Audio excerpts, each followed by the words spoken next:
આદમી પાર્ટીની યુવા ફોજ હવે મેદાનમાં ઉતરી ગઈ છે। 2027ની ચૂંટણીમાં આ વખતે જબરદસ્ત રીતે ભાજપને પડકાર ફેંકવા માટે હવે ક્યાંક આમ આદમી પાર્ટી તૈયાર હોય તેવું પણ લાગી રહ્યું છે।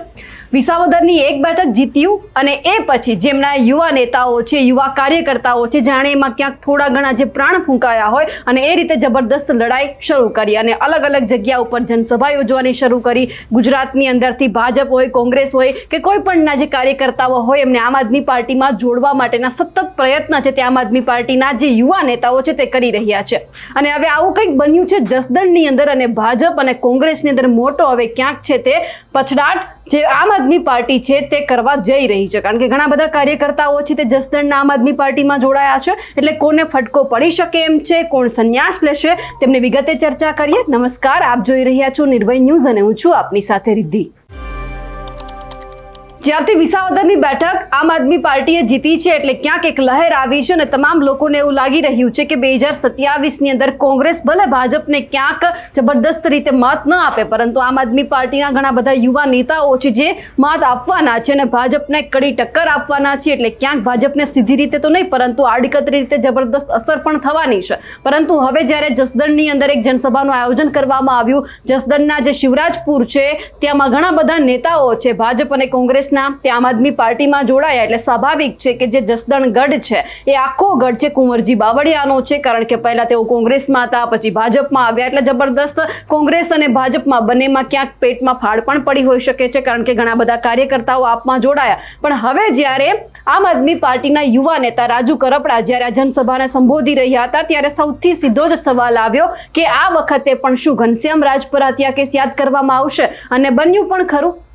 રાજુ કરપડાએ સીધા જ જે કુંવરજી બાવળિયા છે તેમને નામ લીધા વગર ટોણો મારી દીધો અને કહી દીધો કે ઘણા બધા નેતાઓ એવા છે કે જે 2027માં સંન્યાસ લઈ લેવાના છે। એટલા ઇશારો હવે કોના તરફ છે તો રાજુ કરપડાને જ ખબર છે। પરંતુ જ્યારે હવે ઘનશ્યામ રાજપરા હત્યા કેસ યાદ કરવામાં આવ્યો છે તેમ છતાં જો ભાજપના નેતાઓ ચૂપ છે તો પછી ન્યાય કોણ અપાવશે તે પણ સવાલ થઈ રહ્યા છે। હવે જસદણના જે શિવરાજપુર છે ત્યાં જઈને એમણે જે વાત કરી છે, જે નેતાઓને ટકોર કરી છે, ટોણો માર્યો છે તે સૌથી પહેલા સાંભળીએ। ટિપ્પણી નથી કરવી, પણ આજની સભામાં આવતા અમુક લોકોએ, અમુક નેતાઓએ કોકને કોક લોકોને ફોન કરીને રોકવાના પ્રયત્ન કર્યા। મારી વાત સાચી છે? જેને રોકવાના પ્રયત્ન કર્યા છે એ નેતા 2027ની ચૂંટણી પહેલા સંન્યાસ ન લઈ લે તો તમે મને કહેજો।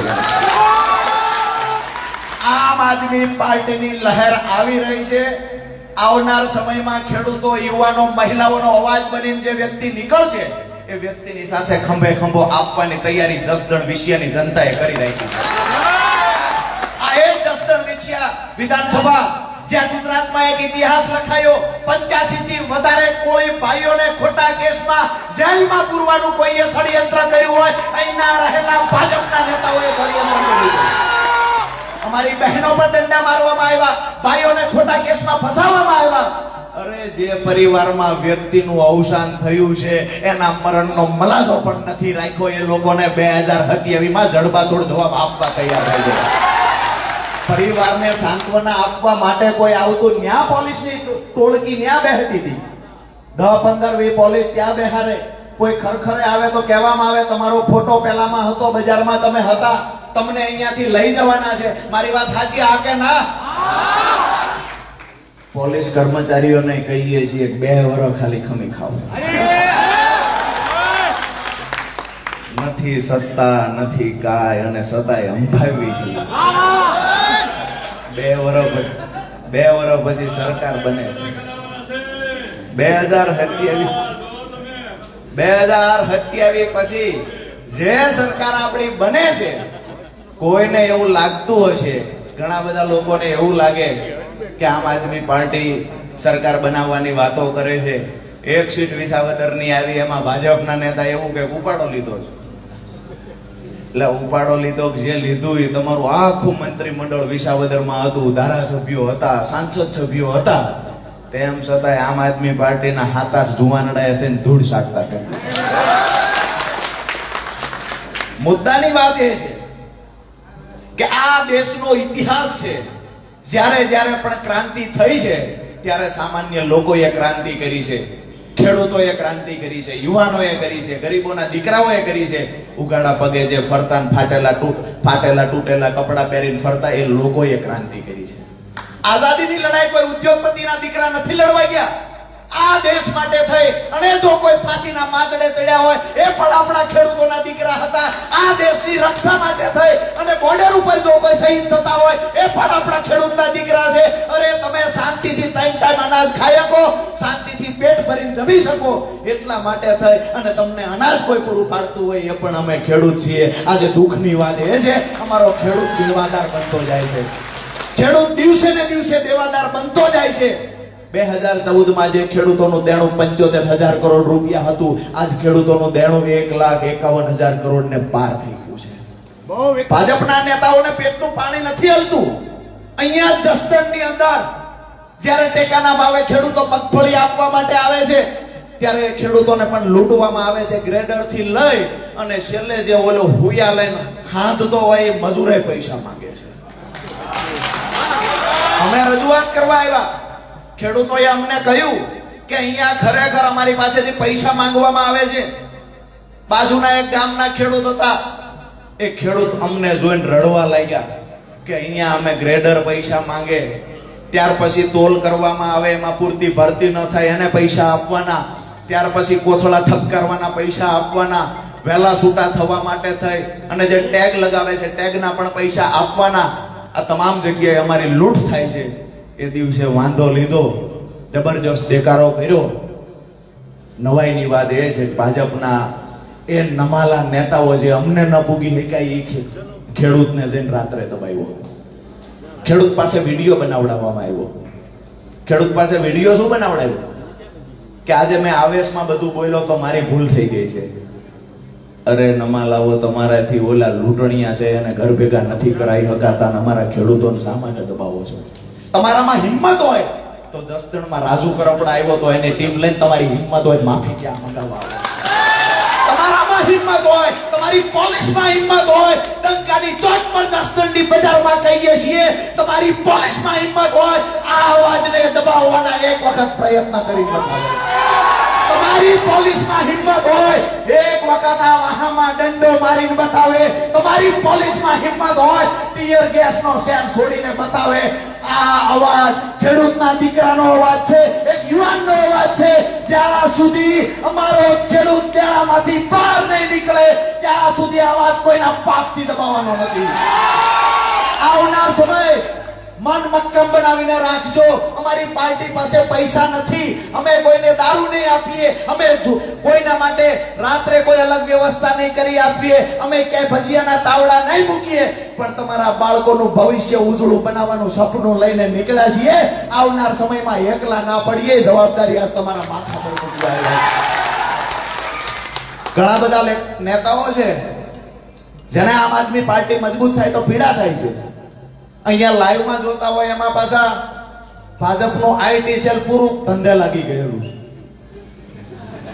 ઈ વળી પાછા આપણા વિશે નેગેટિવ નેગેટિવ નેગેટિવ લખે જ જાય. એમને એવું છે કે 2 જણાને રાખો, 50 અલગ અલગ ફેસબુકના ખોટા આઈડી બનાવો, નેગેટિવ મેસેજ લખો, એનાથી મોરડ તૂટી જશે. મોરડ તોડવા માટેની વાતો છે. અમે તમારી પોલીસ અમારું મોરડ નથી તોડી શકી, તમારા જૂઠા કેસ અમારું મોરડ નથી તોડી શક્યું, તમારી જેલથી અમે નથી દબાણા. અને આ ફંટરિયાઓ, પાંગતિયાઓ, ભાજપના લંગુરિયાઓ આમાં કોમેન્ટ કરે એનાથી થોડું. કોમેન્ટ કરનારા લોકોને કહીએ છીએ કે 2027માં તમે જેનામાં ભક્તિમય બન્યા છો ઈ ભાઈને ઘર ભેગા કરવાની તૈયારી સાથે વિસાવદરની જનતાએ જેવી રીતે મન બનાવ્યું હતું એવી રીતે આવનાર સમયમાં ગુજરાતની જનતા મન બનાવવાની છે.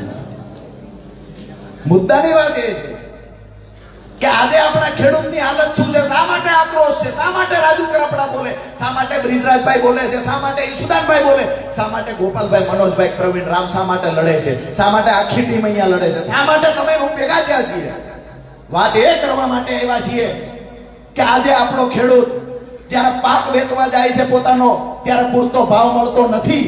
ક્યાંક ને ક્યાંક સિંચાઈના પાણી માટે આ જ વિસ્તારના ધારાસભ્યો ત્યાં પાણી પુરવઠા મંત્રી છે અને આ જ વિસ્તારના ખેડૂત સિંચાઈના પાણી માટે થઈને લાચાર છે, ભીખ માંગે છે. શરમ આવવી જોઈએ. અમારા ખેડૂતો સિંચાઈનું પાણી માંગે છે, પાકનો પૂરતો ભાવ માંગે છે. આવનાર સમયમાં ખેડૂતોના સંપૂર્ણ દેવા માફ થાય, એમએસપી કાયદો બને અને દરેક ખેતર સુધી સિંચાઈનું પાણી પહોંચે. આ લડાઈ આવનાર સમયમાં આમ આદમી પાર્ટી લડવા જઈ રહી છે. 2027 પહેલા જો સરકારમાં અક્કલ હોય તો આ 3 માંગણીઓની સાથે ચોથી માંગણી કૃષિ પંચ અને લાંબા ગાળાની કૃષિ નીતિ બનાવવામાં આવે. આ 5 માંગણીઓ જો પૂરી નહીં થાય તો આવનાર સમયમાં લાખોની સંખ્યામાં ખેડૂતો ગાંધીનગરનો માર્ગ અપનાવશે.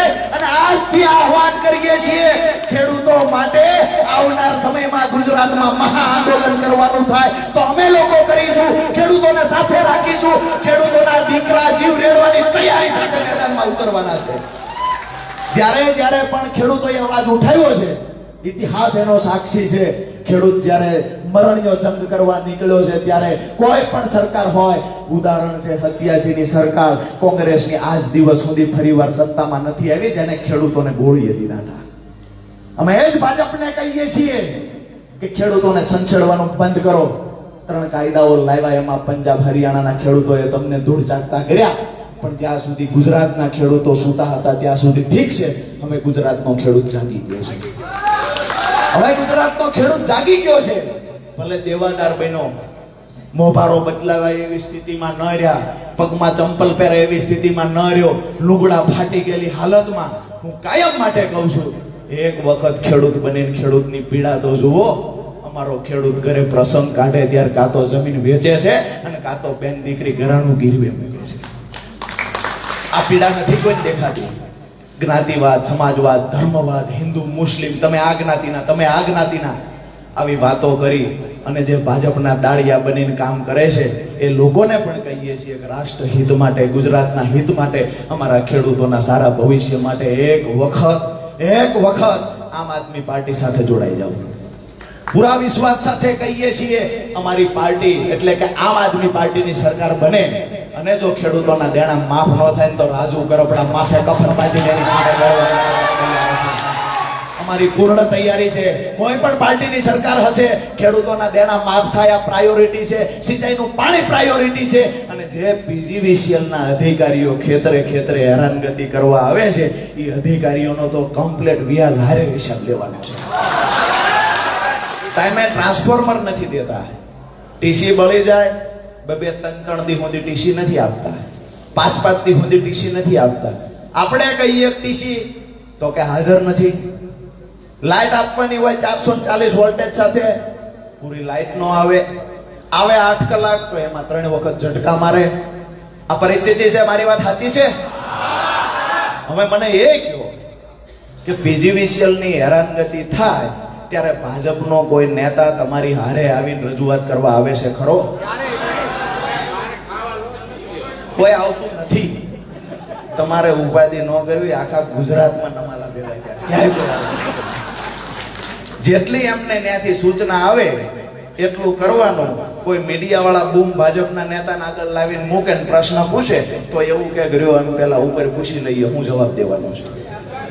ત્યાંથી નક્કી થાય એ મુજબ અહીં જવાબ આપવાનો. એક પણ નેતા સ્વતંત્ર નથી અને એ મને તમને આવીને કહે છે મત આપો એમ તમારા કામ કરી દઈશું. એટલે ભાઈ તમારા ખિસ્સા જ ભરાતા નથી કોઈ દી. કેવડા પેટ હોય છે એ પેટાય ભરાતા નથી. હવે જ્યારે ખેડૂતોનું, ગરીબોની મનરેગાના પૈસા ખાઈ જવા માટે થઈને તમારા પેટ ભૂખ્યા હોય, શૌચાલય ખાઈ જવા માટે પેટ ભૂખ્યા હોય, અમારા ખેડૂતનું, ગરીબનું મકાન બને એ મકાનના પૈસા ખાઈ જવા માટે તમારા પેટ ભૂખ્યા હોય, આ પેટને ફોડી નાખવું જોઈએ. જો માણાના દીકરા હોય તો, માણસના દીકરા હોય તો આ પેટને ફોડી નાખવું જોઈએ. આવનાર સમયમાં જેવી રીતે આજે મોટી સંખ્યામાં ઉપસ્થિત થયા છો ત્યારે હું એક વાત ચોક્કસથી કહીશ કે જસદણ, વિશિયા અને ગુજરાતની જનતાએ કમૂરતામાં ઢોલ વગાડવાનું કામ કર્યું છે. નથી કોઈ ચૂંટણી, નથી અહીંયા કોઈ લગન, અને તેમ છતાં અહીંયા મોટી સંખ્યામાં દૂર સુધી દેખાય એટલા લોકો ઊભા છે. સ્વયંભૂ આવેલા લોકો. આ કોઈ ભાડાની ભીડ નથી. ભાજપના નેતાની તાકાત હોય તો મુખ્યમંત્રીને લઈ આવીને કે સ્વયંભૂ બધાએ આવવાનું છે, કે બસ નહીં મૂકવાની, આશા વર્કર બહેનોને નહીં લાવવાના, આંગણવાડી વાળા બહેનોને, શિક્ષકોને, આ બધાને એમનો ધંધો કરવા દેવાના. એમનામ તમે અહીંયા મુખ્યમંત્રીને લઈ આવો. અરે હું તો એ કહું છું CR પાટીલને લઈ આવો. અને જો 200 જણા ભેગા થાય તો રાજુ કરપડા એમને હાર પહેરાવવા જાહેર ખાસ વાત ઈ છે, આયના ધારાસભ્યને ભેગા ન રાખતા, નહીતર VI નહીં થાય. આ તો ઉપરવાળાને આવીને કાર્યક્રમ કરવો હોય તોની વાત છે. અહીંયા તો દબાવી ધમકાવી અને મત માંગ્યા છે. દબાવી ધમકાવીને કહેવામાં આવે કે સભામાં ન જતા, દબાવી ધમકાવીને કહેવામાં આવે કે અવાજ ઉઠાવશો તો કેસ કરશું, અવાજ ઉઠાવશો તો જેલમાં પૂરશું, અવાજ ઉઠાવશો તો હેરાન કરશું, અવાજ ઉઠાવશો તો ખરાબામાં બનેલા મકાન પાડી દઈશું. એ લોકોને કહેવા માટે આવ્યા છીએ કે અમારા ખેડૂતોની ઢાલ બનીને ઊભા રહેવાની તૈયારી અમારી છે. તમારી તાકાત હોય, તાકાત અમારી સામે અજમાવો. ગરીબ ખેડૂતો માટે શા માટે, ગરીબના ઘર માટે શા માટે જાવ છો, ગરીબના દીકરા ઉપર શા માટે જાવ છો? અરે મને તો એ વાતનું દુઃખ છે અને જીવીશ ત્યાં સુધી દુઃખ રહે છે કે આપણો એક નાગાડીનો દીકરો અહીંયા યાર્ડમાં આવી અને જ્યારે પૂરતા કપાસના ભાવ ના મળે ત્યારે એક સારામાં સારું ઇંગ્લિશ મીડિયમમાં ભણતો નાગાડીનો દીકરો અહીંયા આવીને જ્યારે અગ્નિ સ્નાન કરે, તેમ છતાંય નેતાના પેટનું પાણી નથી હલતું. મને એમ થાય કે નેતા નથી, એની માએ પાણો પેદા કર્યો. અમારા ખેડૂતો દીકરો આત્મહત્યા કરે, તમારા પેટનું પાણી ન હલે. અમારા ખેડૂતો પૂરતા ભાવ નથી મળતા, એમાં દિવસે દિવસે આત્મહત્યા કરતા જાય છે. છતાં કોઈ નેતાના પેટનું પાણી નથી હલતું. તમને બે હાથ જોડીને વિનંતી કરવા માટે આજે આવ્યો છું કે આવનાર સમય આપણા બાળકોને કોઈના કારખાનાનો મજૂર ન બનવું પડે, આપણા બાળકને કોઈની ગુલામી ન કરવી પડે, આપણા બાળકને ભિખારી ન બનવું પડે. એટલા માટે મન બનાવી લેજો, માથે કફન બાંધી લેજો. જેવડી લડાઈ લડવાની થાય એવડી લડાઈ ભાજપ સામે લડશું. પહેલો દંડો અમારી પર પડશે, પહેલી ગોળી અમારી પર પડશે. હિંમત એ રાખજો, જ્યાં સુધી અમારી છાતી પર ગોળી નહીં પડે ત્યાં સુધી અમારી સાથે ઉભા રહેલા એક પણ ખેડૂતની માથે દંડો નહીં પડે, એક પણ ખેડૂત માથે દંડો નહીં પડે.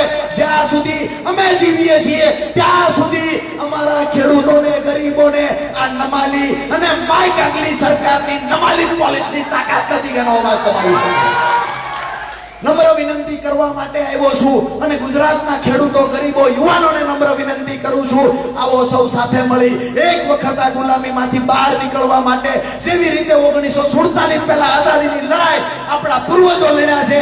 અમુક લોકો જરૂર પડી છે તો ક્રાંતિકારીઓ ફાંસીના માથડે ટીંગાઈ ગયા છે, જરૂર પડી છે તો જેલમાં ગયા છે અને જરૂર પડી છે તો અન્નનો ત્યાગ કરીને લડ્યા છે. પણ જ્યાં સુધી આઝાદી ન મળી ત્યાં સુધી લડાઈ ચાલુ રાખી છે. આજે હું તમને એક રાજુ કરપડા, એક સામાન્ય પરિવારમાંથી આવતો ખેડૂતનો દીકરો, એક આમ આદમી પાર્ટીનો સૈનિક હાથ જોડીને વિનંતી કરવા આવ્યો છું. નક્કી કરી લેજો, મન બનાવી લેજો. આવનાર સમય એટલે કે તાલુકા જિલ્લા પંચાયતની ચૂંટણી અને ત્યાર પછી 2027 ની ચૂંટણી ગુજરાતનું ભવિષ્ય નક્કી કરનારી ચૂંટણી છે. ભાજપને ઘર ભેગું કરવા માટે મન બનાવી લેજો, ભાજપને ઘર ભેગું કરવા મન બનાવી લેજો. અને તમારા બધાનો હથવારો હશે, સહકાર હશે. હું ડંકાની ચોટ પર કહેવા માટે આવ્યો છું, ઝાડુથી જ આ કમળની સફાઈ થવાની છે, એમાં કોઈ હમણાં એક કવિએ મને મારી વાત પૂરી કરતા પહેલા હજુ સ્વામીના ગઢડાની બાજુમાં ત્યાં રાહ જોઈને બેઠા છે એટલે ત્યાં પહોંચવું પડે એવું છે. આપની વચ્ચે વધારે સમય નહીં લઉં, પણ મને હમણાંથી જ્યારે કવિતાઓ બોલીએ છીએ ત્યારે કોઈને કોઈ કવિતાઓ મોકલતા રહે. એમાંની મને અમુક કવિતાઓ ગમે છે. એમાંની આજ એક જે છે ખરેખર ખલીલ ધનતેજવી સાહેબે લખી છે. બહુ સાંભળવા જેવી વાત છે, બહુ સમજવા જેવી વાત છે કે હવાનો હાથ ઝાલીને રખડતા અમને આવડી ગયું, હવાનો હાથ ઝાલીને રખડતા અમને આવડી ગયું, મને ખુશ્બુની દુખતી રગ પકડતા આવડી ગયું. એનાથી આગળ હવે આનાથી નાજુક સ્પર્શ બીજો હોય પણ ક્યાંથી, હવે આનાથી નાજુક સ્પર્શ બીજો હોય પણ ક્યાંથી, મને પાણીના પરપોટાને અડતા આવડી ગયું. બધા ખમતી દરો વચ્ચે અમારી નોંધ લેવા છે. અમને 2 વારંવાર કોઈ નતું ઓળખતું. આ બધા નેતાઓ તેમ સમજતા કે આ છોકરા કાલના આવ્યા છે, કરી શું લેવાના છે. પણ આ છોકરાએ શું કામ કર્યું? લંકામાં જેવી રીતે વાંદરો સમજી અને હનુમાનજીની પૂંછડી જેગવી અને એને આખી લંકા જેગવી માં બેઠેલા હોય આખી લંકા જેગવી. આખા ગુજરાતમાં જે ખેસ ટોપી નાખીને નીકળે એને 2-3 વર્ષ પહેલા એવું કહેતા કે અહીંયા ત્રીજી પાર્ટી હાલતી નથી. આજે ભાજપ અને કોંગ્રેસ બે એવું માને છે અમે હાલશું કે નહીં હાલવી. આમ આદમી પાર્ટી હાલવાની એ પાકું. એટલે એ વાત છે કે બધા ખમતી ધરોની વચ્ચે અમારી નોંધ લેવાય છે. ભરી મહેફિલમાં સૌની નજરે ચડતા અમને આવડી ગયું છે. ભરી મહેફિલમાં સૌની નજરે ચડતા અમને આવડી ગયું. અમે તો સાપને પણ ઝેર ખાવાનો વખત આવ્યો. આ તમારી વિધાનસભામાં લાગુ પડે. અમે તો સાપને પણ ઝેર ખાવાનો વખત આવ્યો છે. મદારીને અમે માણસ પકડતા આવડી ગયું છે. ખૂબ ખુખાર સાપ આ વિસ્તારમાં છે. એ સાપને પણ હવે ઝેર ખાવાનો વારો આવ્યો છે. મદારીને હવે માણસ પકડતા આવડી ગયું છે. મારી વાત પૂરી કરતા પહેલા છેલ્લી વાત એ કરીને આપ સૌને નમ્ર વિનંતી કરીને આપની વચ્ચેથી રજા લઉં છું. મારી પછી બ્રિજરાજભાઈ છે, તમામ વક્તાઓ છે, એને ખૂબ શાંતિથી સાંભળો. જોશીલા યુવાનો છે, ખરેખર આવનાર ગુજરાતનું ભવિષ્ય છે. અને એક વાત મારી છેલ્લી એ કરીશ કે ક્યાંય પણ ગામમાં નાના મોટા ઝઘડા હોય, વિવાદ હોય, બે ગ્રુપ હોય, બે કુટુંબ વચ્ચેના ઝઘડા હોય, સરપંચની ચૂંટણી વખતે બે જૂથ પડાવ્યા હોય, આ કામ નેતાઓ ભાજપના કરતા હોય છે. આપણું કામ છે લોકોને જોડવાનું. આ બેનર છે ગુજરાત જોડો. માત્ર એક ગામ નહીં, આખું ગુજરાત જોડવા માટે આપણે નીકળ્યા છીએ. એટલે તમને સૌને વિનંતી કરું છું, ગામડાની અંદર કોઈ ભાજપમાં હોય, કોઈ કોંગ્રેસમાં હોય, તમામને હાથ જોડીને કહેજો મારા બાળક માટે નહીં તો તારા બાળક માટે પણ એકવાર આમ આદમી પાર્ટીમાં જોડાઈ જાય. અમે કહીએ છીએ આમ આદમી પાર્ટીમાં જોડાવાના ફાયદા શું છે. આમ આદમી પાર્ટીમાં જોડાવાના એ ફાયદા છે, આમ આદમી પાર્ટી મજબૂત થશે એટલે પહેલા તો પીજીવીસીએલ વાળા એના પગમાં લંગર નખાઈ જશે. પીજીવીસીએલ વાળા માપમાં આવી જશે, સર્વિસ ટાઈમે થઈ જશે. પોલીસ ખોટા દંડાઓ દેખાડીને ખોટા તોડ કરે છે. બુટલેગરો સામે તો કાર્યવાહી કરવાની હેસિયત નથી. ભૂમાફિયાઓ સામે કાર્યવાહી કરવાની હેસિયત નથી. નાના ગરીબ અને ખેડૂત મોટરસાયકલ લઈને નીકળે કે ઉભા રહ્યો, લાવો 200, લાવો 250, મેમો આપશું 500 થશે, મેમો નહીં આપો 2 પ્રકારની સ્કીમ. મેમો દો તો 500 થાય છે. તમને ચોઈસ તમારી. બોલો મેમો લેવો છે, નથી લેવો તો 200 માં બચશે.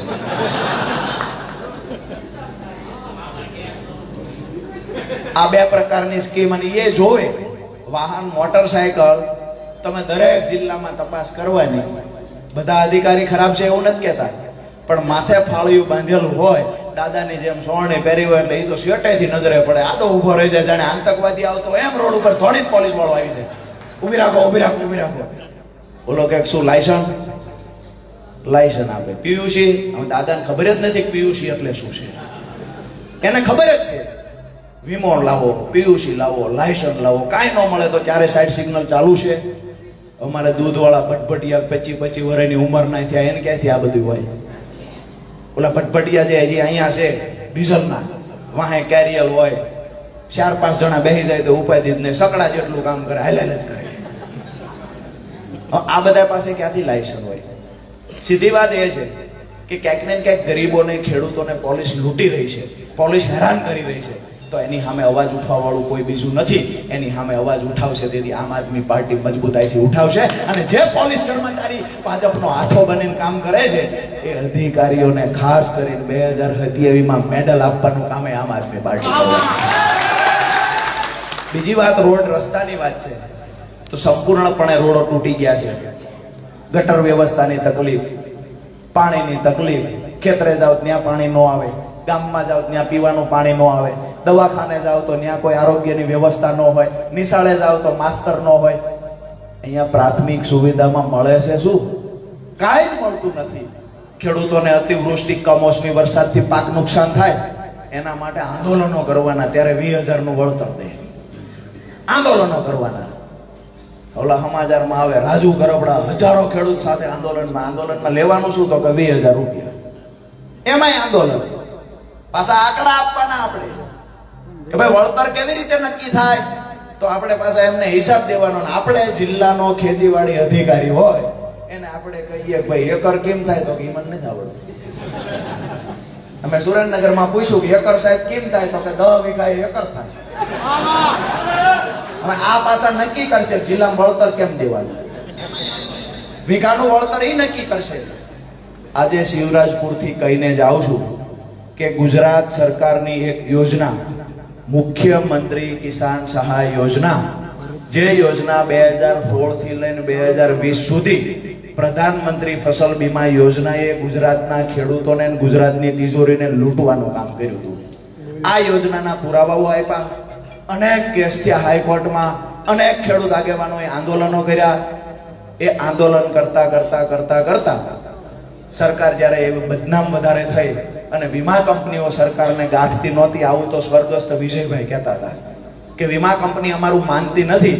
ખેડૂતોના આક્ષેપ સાચા છે, પણ વીમા કંપની કોઈને પૈસા આપવામાં નથી. વાત એ કરવા આવ્યો છું કે વીમા કંપની અમારા 50,000 કરોડ રૂપિયા ખેડૂતોના લઈને જતી રહી છે. નમાલી સરકાર એના પર કાર્યવાહી કરી શકી નથી. અને તમારી વચ્ચે ભાજપનો નેતા આવે એને કહેજો પુરાવા રાજુ કરપડા આપશે તો એનામાં તૈયારી હોય તો વીમા કંપનીઓ પાસે હિસાબ લેવડાવે. બીજી વાત એ કરીએ કે 2020 માં વીમા કંપનીને ગુજરાતમાંથી ભગાડી દેવાનું કોઈ એક કામ કર્યું હોય તો ગુજરાત સરકારે કર્યું છે. એની સામે મુખ્યમંત્રી કિસાન સહાય યોજના લઈ આવ્યા. એમાં 3 પ્રકારના માપદંડ નક્કી કરવામાં આવ્યા હતા. એક તો અતિવૃષ્ટિ એટલે કે વધારે વરસાદ કેને ગણવો, બીજું અનાવૃષ્ટિ એટલે કે ઓછો વરસાદ કેને ગણવો, અને ત્રીજું કમોસમી વરસાદ એટલે કે દુષ્કાળ માવઠું છેને ગણવું.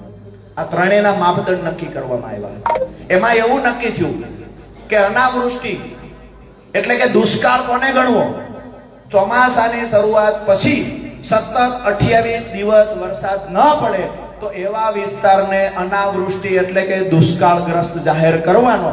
આવું નથી કહેતો, ગુજરાતના મુખ્યમંત્રીએ જાહેરાત કરેલી અને એનું જે ખરેખર એને આખી જે ગાઈડલાઈન હતી એ ગાઈડલાઈન મુદ્દા પર હું ટૂંકમાં વાત કરું છું. ગુજરાત સરકારે જાહેરાત કરેલી કે મુખ્યમંત્રી કિસાન સહાય યોજના અંતર્ગત આ 3 માપદંડ નક્કી કરવામાં આવ્યા. એમાંનો જે અતિવૃષ્ટિનો મેન્યુઅલ હતો એમાં કહેવામાં આવ્યું કે 48 કલાકમાં જો 25 ઇંચ કરતા વધારે વરસાદ થાય તો એ વિસ્તારને અતિવૃષ્ટિમાં સમાવેશ કરવો. અનાવૃષ્ટિ એટલે શું, તો ચોમાસાની શરૂઆત પછી સતત 4 અઠવાડિયા વરસાદ ન પડે એવા વિસ્તારને અનાવૃષ્ટિ તરીકે જાહેર કરી 33% થી 60% સુધીનું નુકસાન હોય તો પ્રતિ હેક્ટર 20,000, 4 હેક્ટરની મર્યાદામાં, અને જો 60% થી વધારે નુકસાન હોય તો પ્રતિ હેક્ટર 25,000 રૂપિયા 4 હેક્ટરની મર્યાદામાં. આજે શિવરાજપુરથી કહું છું કે ગુજરાત સરકારની વેબસાઇટ છે, વેબસાઇટ પર એવા 38 તાલુકા છે જ્યાં 30 દિવસ કરતા વધારે સમય થઈ ગયો વરસાદ નહોતો પડ્યો, ક્યાંક 40 દીએ પડ્યો, ક્યાંક 50 દીએ પડ્યો, ક્યાંક 45 દીએ પડ્યો. જો ગુજરાત સરકારમાં નખશીક પણ શરમ હોય તો અમારા ખેડૂતોને જે જુબાન આપી છે એ મુજબ વળતર ચૂકવવા આવી જાય. જો વળતર નથી ચૂકવતા તો અમે સમજશું કે ગુજરાત સરકાર એટલે દુનિયામાં સૌથી મોટી ફાંકા મારનારી સરકાર. એ એવું કહે છે કે અમે દુનિયાની સૌથી મોટી પાર્ટી છીએ. હું એવું કહું છું દુનિયાના સૌથી મોટા ફેંકુબાજ છે. વાત એ છે કે ખેડૂતોના મુદ્દે જેને ભાજપના નેતાને ચર્ચા કરવી હોય, શિવરાજપુરના આંગણેથી કહીએ છીએ, ફરીવાર આ ચોકમાં રાજુ કરપડા તૈયાર છે. ગુજરાતનો ભાજપનો કોઈ પણ નેતા એવું કહેતો હોય કે અમે ખેડૂતોના હિતમાં નિર્ણય લીધો છે, ખેડૂતો માટે લાવેલી યોજનાઓ લઈ આવે, અને જો એને બોલવા દઉં તો રાજુ કરપડા જાહેર જીવન છોડી. ધારાસભ્ય ફારાસભ્ય નથી કહેતા, કૃષિ મંત્રીને કહીએ છીએ અને અહીંયાથી ભાજપના પ્રવક્તાઓને પણ કહીએ છીએ, ખેડૂતોની બમણી આવકની વાતો કરનારા લોકોને કહીએ છીએ, તમારા પાપે 25 વર્ષથી અમારા ખેડૂતોના મોફારા નથી બદલાણા. આ પાપ કોઈએ કર્યું હોય તો ભાજપે કર્યું છે. આજે ખેડૂતોને કપાસના પૂરતા ભાવ આ વર્ષે મળે એવું હતું ત્યારે અમેરિકાથી ટેરિફ ઘટાડીને કપાસ લાવવાના પ્રયત્ન ભાજપે કર્યા. હું પહેલા દિવસથી કહું છું, કૃષિ વિરોધી અને ખેડૂત વિરોધી અત્યાર સુધી ઇતિહાસમાં કોઈ સરકાર આવી હોય તો ભ્રષ્ટ ભાજપની સરકાર આવી છે. આ વાત સાથે મારી વાત પૂરી કરું છું. ભારત માતાનો જય ઘોષ એવી રીતે બોલાવજો કે અહીંયાથી અવાજ જસદણ પુકારવાનો છે, ગાંધીનગર, દિલ્હી, ગાંધીનગર રાખવાના. અહીંયા રહેશે, કાંઈ રહેશે.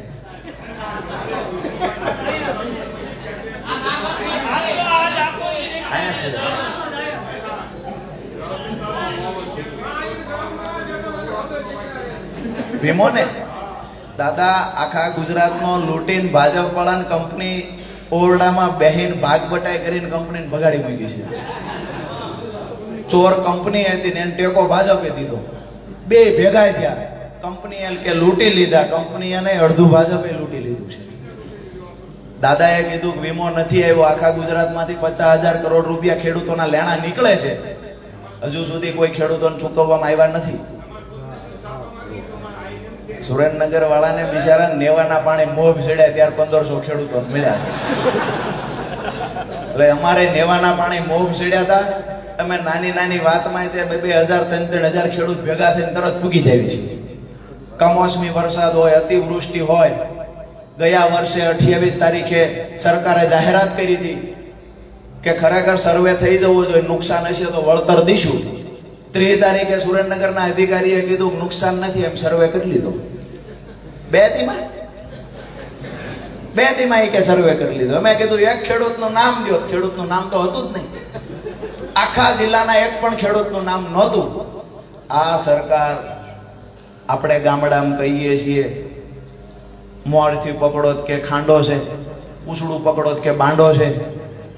આને નથી પૂછડું, નથી સિંગડું, અને એટલા બધા છેલ્લી ક્વોલિટીના છે કે એના માટેના કોઈ શબ્દ ના હોઈ શકે. પણ તમારે મારે સાવધાન થઈ જવાની એ જરૂર છે. આપણે હેરાન થયા એવી રીતે આપણા બાળકોને હેરાન નથી કરવા. જેને જગતના બાપનું બિરુદ આપવામાં આવ્યું છે એ આપણો ખેડૂત, આપણો જગતનો બાપ, કોઈના કારખાનાનો મજૂર ન બને. આ તૈયારી સાથે આવનાર ચૂંટણીમાં મત દેવાના છે. બોલો ભારત માતા કી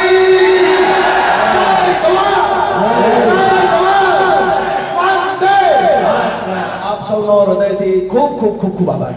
જોરદાર તાલીઓના ગડગડાટથી આપણે વધાવી લઈએ ખેડૂત નેતા, ખેતી, ખેડૂત અને ગામડું. ખરેખર હું ચિત્ર હોય અંદાતા.